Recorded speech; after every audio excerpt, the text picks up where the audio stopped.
પરિવાર છે. પરિવારની અંદર બાળકનો જન્મ થાય છે અને માતા બાળકને રમાડે છે. રિસ્પોન્સ નથી કરતું. એમના પિતાને વાત કરે છે અને બંને જણા નક્કી કરે છે કે તો આપણે ડોક્ટરને બતાવીએ.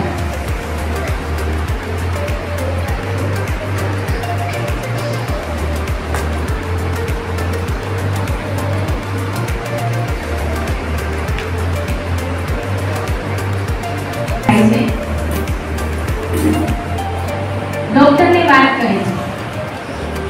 ડોક્ટર અહીંયા કયા અંગની તપાસ કરશે? કાનની.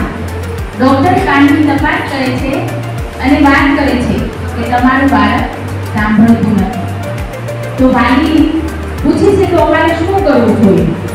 એટલે ડોક્ટર કહે છે કે સારા કંપનીના મશીન મુકાવડાવો અને આવી સ્પેશિયલ સ્કૂલમાં સ્કૂલની અંદર તમે જો ભણાવશો તો તમારું બાળક ચોક્કસ આગળ વધશે.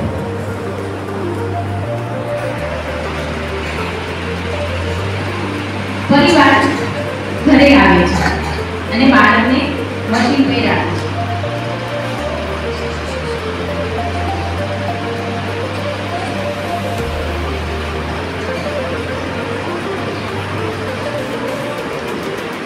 પરિવાર ઘરે આવે છે તેને રસ્તામાં સ્પેશિયલ શિક્ષક મળે છે અને પૂછે છે, આમ જોઈ જાય અને શિક્ષક ઓળખી જાય ને કે આ બાળક પહેલું મૂંગું છે. પૂછે છે તમારું બાળક પહેલું મૂંગું છે? તમે એને શું ભણાવવા કે મૂંગું છે? તો હું એક સ્પેશિયલ શિક્ષક અહીં ભાવનગરમાં શ્રી શાહ કિંચન લક્ષ્મીચંદ મહેરામકા શાળા છે ત્યાંથી હું શિક્ષક છું એમાં. અને અમારી શાળામાં નર્સરી ધોરણ 5 સુધીનું અભ્યાસક્રમ ચાલે છે. તમારા બાળકને તમે ચિંતા મુક્ત થઈ અમારી શાળામાં ભણવા મૂકી શકો. તમે જોબ મેળવવા માટે શિક્ષકો પોતે ખૂબ મહેનત કરે છે અને એના ફોર્મ ભરે છે. ગયા વર્ષે અમારી શાળામાંથી 22 બાળકોને પોસ્ટ ઓફિસમાં અમે સરકારી જોબ લેવડાવી છે. એટલું જ નહીં, જુદી જુદી કંપનીમાં, હોટલમાં અને રેલવેમાં પણ આ બાળકો સારી રીતે જોબ કરે છે. શીખવીએ છીએ કે ઘરે તમારા આવા સ્પેશિયલ બાળકને કઈ રીતે ભણાવવું. તો તમે ઘરે મહેનત કરી બાળકને બોલતું કરી શકો છો. એટલું જ નહીં, બાળક મોટું થઈ જાય પછી માતા પિતાઓને સૌથી વધારે ચિંતા એના લગ્નની હોય છે. તો અમારી શાળાની અંદર અમે વ્યવસાય પસંદગીનો કરીએ છીએ અને આવા બાળકોને જીવનસાથી ગોતવા માટે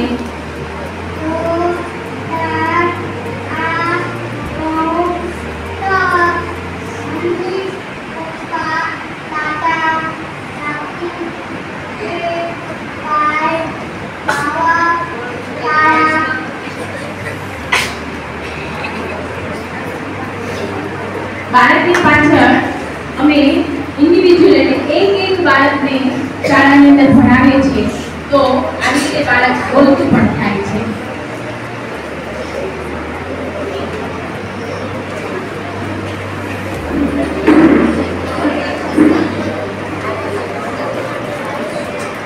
એવી જ રીતે આ પરિવાર થોડું ઓછું ભણેલું છે. એમના ઘરમાં પણ આવા બાળકનો જન્મ થાય છે. એમને ખ્યાલ નથી એટલે બાળક મોટું થઈ જાય છે, 5-7 વર્ષનું થાય છે. પછી એના મમ્મી છે મુશ્કેલી અનુભવે છે. પિતાની સાથે વાત કરી આ પરિવાર પણ ડોક્ટર પાસે જાય છે. આ પરિવારને પણ ડોક્ટર મશીન મૂકવાનું, સ્પેશિયલ શાળામાં ભણવાનું સમજાવે છે. પરંતુ આ પરિવાર વિચારે છે કે મશીન એવું શું મૂકવું.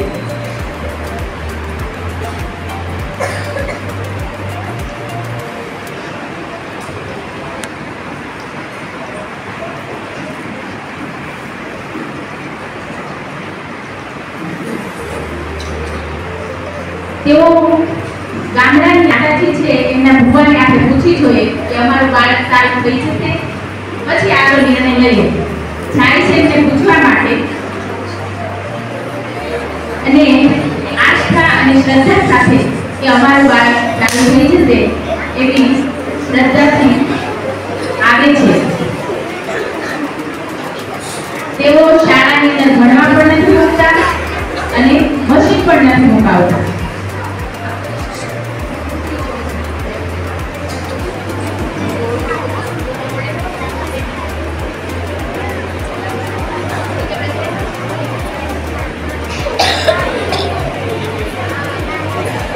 હવે જે ભણેલો પરિવાર છે ઘરે તો એની મહેનત કરે જ છે અને બધે ટ્રેનિંગ પણ લીધી છે, સાથે આવી સ્પેશિયલ સ્કૂલમાં એના બાળકને પણ ભણવા મૂકે છે.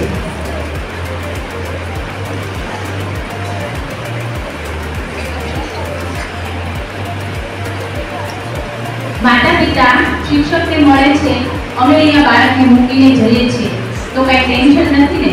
શિક્ષક તેને સમજાવે છે અહીંયા ખૂબ સારી સુવિધા છે, હોસ્ટેલ પણ એટલી સરસ છે, તમારા બાળકની ચિંતા હવે તમારે નથી કરવાની, અમે શિક્ષકો કરીશું. અને અમારી સ્કૂલમાં આવી રીતે બાળકને જ્યારે શાળામાં આવે છે ત્યારે પોતાનું નામ પણ નથી આવડતું હોતું અને દરેક વસ્તુને નામ હોય છે એવી પણ ખબર નથી હોતી. તો અમે સ્પેશિયલ ચિત્ર અને સાથે એનું નામ રીડર પેટર્ન આપી અને બાળકને એક એક વસ્તુનું નામ, પશુ પક્ષી પ્રાણી જીવન જરૂરિયાત વસ્તુ ત્યાંથી શરૂ કરીએ છીએ, બોલાવડાવીએ છીએ અને શીખવીએ છીએ.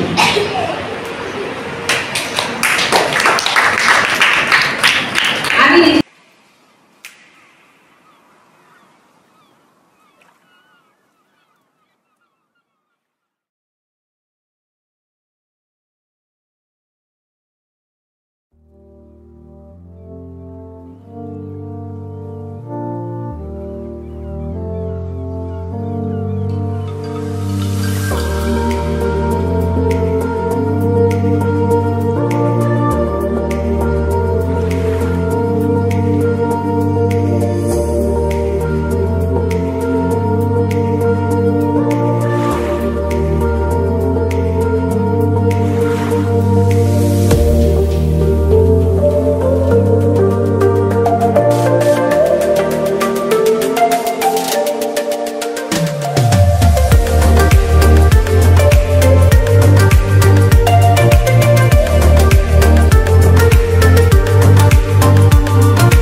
છે।